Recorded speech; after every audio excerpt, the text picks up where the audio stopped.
नमस्ते। कभी कभी इतिहास की सबसे गहरी बातें एक बिल्कुल सीधे साधे से वाक्य में छिपी होती हैं। तो आज हम ऐसे ही एक वाक्य की परतों को खोलेंगे और देखेंगे कि ये हमें इतिहास को पढ़ने और समझने के बारे में क्या सिखाता है। और हाँ, इस पड़ताल से हमें मशहूर खालसा कॉलेज के बारे में भी बहुत कुछ जानने को मिलेगा। तो ये रहा वो वाक्य जो हमारे सोर्स से लिया गया है। पहली नज़र में देखें तो ये एक सामान्य सा ऐतिहासिक तथ्य लगता है ना? एक साल है, एक व्यक्ति का नाम है, एक काम है और एक जगह है।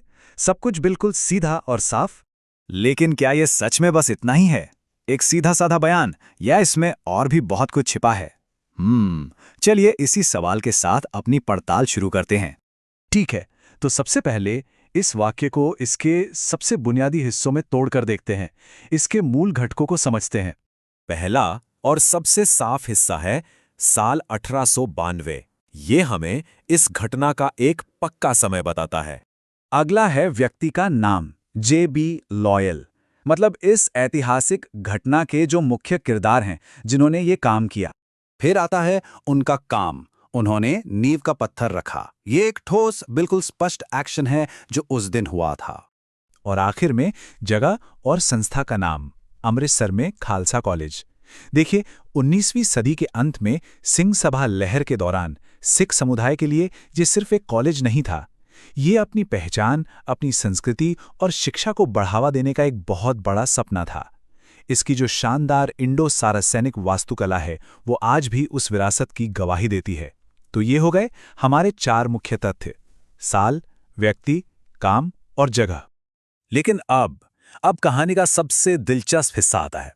चलिए अब रिकॉर्ड में मौजूद एक छोटी सी दरार पर नजर डालते हैं जो हमें इसका मानवीय पहलू दिखाती है। यहां देखिए, नाम की स्पेलिंग में एक छोटी सी गड़बड़ी है।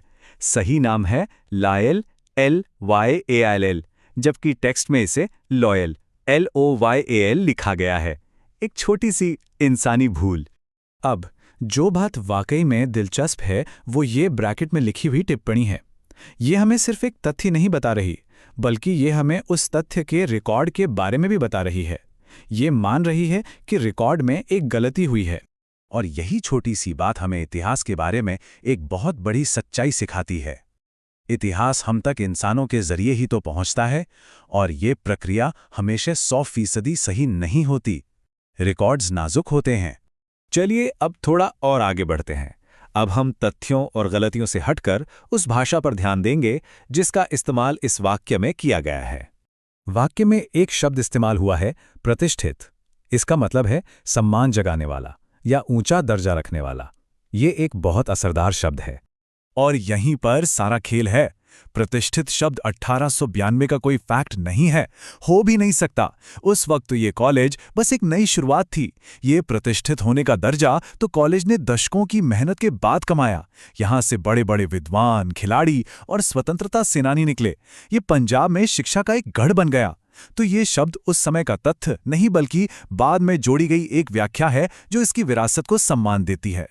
तो इस एक वाक्य के विश्लेषण से हमने आखिर सीखा क्या? देखिए, ये सिर्फ एक कॉलेज के बारे में नहीं है। ये हमें इतिहास को पढ़ने का, उसे समझने का एक तरीका बताता है। तो देखिए, इसका एक सिंपल सा तरीका है। पहला कदम, मूल डेटा को पहचानिए। कौन, क्या, कब और कहाँ। दूसरा, रिकॉर्ड में ही गलतियों या विसंगतियों की तलाश करें, जैसे वो स्पेलिंग की गड़बड़। तीसरा, व्यक्तिपरक शब्दों यानी राय को वस्तुनिष्ठ घटनाओं से अलग करें, जैसे कि प्रतिष्ठित शब्द। और चौथा और सबसे जरूरी, पूरी तस्वीर समझने के लिए इन सभी चीजों को एक साथ जोड़कर देखिए।